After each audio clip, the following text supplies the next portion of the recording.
सभी के भोजपुरी न्यूज़.in में आज हमने के बानी जा बैरिया ब्लॉक पर। आज हमने के बैरिया ब्लॉक के खंड विकास अधिकारी बानी। यहाँ से हमने के आज कुछ बात करब जा एजा के साफ सफाई के लेके यहाँ से हमने के जानल चाहब जा। हालांकि पूरा जंगल झाड़ एजा लागल बटे। आई हमने के खंड विकास अधिकारी जी से पूछा चाहते हैं कि जंगल झाड़ के बारे में क्या कहना। जंगल पीछे साफ करवाया था और बारिश के होने के कारण ये कार्यक्रम रुक गया था, तो दोबारा से इस बीच कई झाड़ झंकार उग आए हैं। अब जैसा कि आप सबको पता है कि बारिश रुक गई है, तो दोबारा से हम यहाँ पर साफ सफाई कार्यक्रम जो हमने पहले चालू कराया था दोबारा से शुरू करवाएंगे। सर, अभी 2 दिन पहले पीछे एक साहिल के मान में भी लड़का घुस के और उसकी मृत्यु हुई थी ये जंगल झाड़ में, तो उस पर आपको कुछ? देखिए, हम तो अवॉइड करते हैं कि जो भी जिनको यहाँ ब्लॉक पे काम ना हो या कोई फालतू में ऐसे घूम रहा हो इनको ब्लॉक पे आने ना दें। पर ये जो आए थे शिकार करते करते, एक 15 साल के लड़का था, एक शायद 20 साल का युवक था। ये लोग ब्लॉक के सामने से नहीं आए, पीछे हमारी दीवार फांद करके आए थे।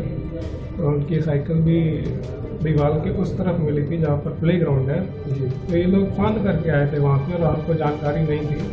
शाम को आदमी भागते भागते आया सामने कि वहाँ पर उसका लड़का फंस गया है, तो हम लोग भागते हम स्वयं और हमारा स्टाफ जाकर के उसको बचाया, निकाला। जब तक वहाँ पर ले गए तो हमको पता नहीं था कि जिंदा है कि मृत है, और हमारी ब्लॉक की तरफ से पूरी कोशिश की गई उनको बचाने की। और उसके बाद जब वहाँ पर हमने पाया कि सही मेडिकल व्यवस्था नहीं हो सकती है, तो हमने SHO बैरिया को फ़ोन किया और सोनबरसा पे CHC हॉस्पिटल ले जाया गया। अच्छा सर, कुछ लोगों का शिकायत है कि आपका जो COG नंबर है वो बंद बताता है। नहीं, हमारा COG नंबर हमेशा ऑन रहता है, ये गलत बात है, तथ्यहीन बात। अभी आज भी मैं लगाया तो कहा कि इनकमिंग कॉल की सुविधा उपलब्ध नहीं है। COG नंबर हमारा जी देखिए दूसरा है 94 54 46 46। नहीं, ये वाला नंबर नहीं है, पुराना 999094। ये हमारा पर्सनल नंबर है। COG नंबर जो है हमारा, तो मैं आपको बता देता हूँ, तो उस पर हमेशा कॉल लगती है और मैं हमेशा कॉल करता हूँ। 727555 54525। ये हमारा COG नंबर है, ये हमेशा उठता है, हमेशा तत्पर रहता हूँ। ये नेट पे जो शो करता है वो दूसरा गलत है क्या नंबर? नेट पे जो शो करता है वो पुराना नंबर हो गया, दोबारा से अपडेट करके आपको ये वाला नया वाला COG नंबर मिला। हम लोग पहुंच रहे हैं जहां पर वो मौत हुई थी। एक मौत अभी हमने के पहुंचा तनी जा वो जगह पर जहाँ की आज से 2 दिन पहले 2 लड़का आए रहे साहिल के शिकार करे और एगो लड़का का मौत हो गई रहे और एगो लड़का गंभीर रूप से घायल रहे है। हमने के बैरिया ब्लॉक परिसर में बनी जा देख सके कि कितना बड़े बड़े झाड़ लागल बटे। हालांकि हमने के डर भी लागत जाए में, लेकिन हमने के अभी रोगा से देखे उस जगह पर लेके जाता नहीं जा। आई हमने के संगे देखते रहेंगे।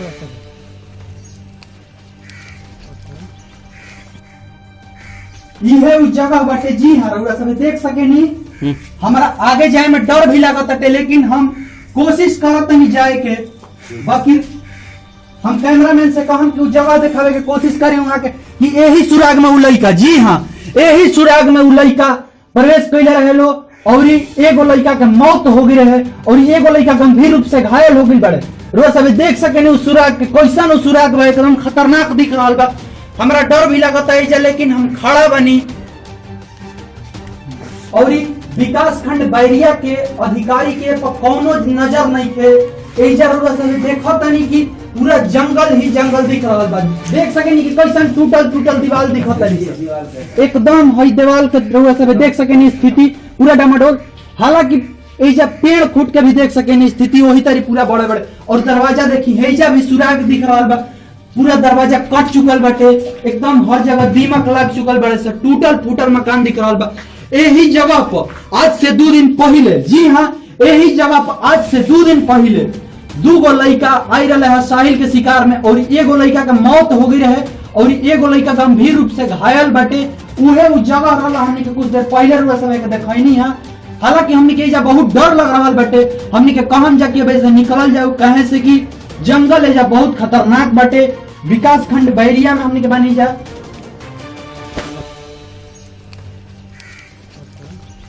प्रथम प्रवेश द्वार पर बनी जा। अभी रउरा सब के हमने के देखनी है जा रेस्क्यू करके कि पूरा परिसर में जंगल लगल बा, पीछे के पूरा हालात बदतर बाटे एकदम। रउरा सब देखनी है, हमने के कैमरामैन उजा लेके गइले, हालांकि हमने के बहुत डर लागत रहा, लेकिन तबो हमने के प्रवेश कैनी है जा उजा।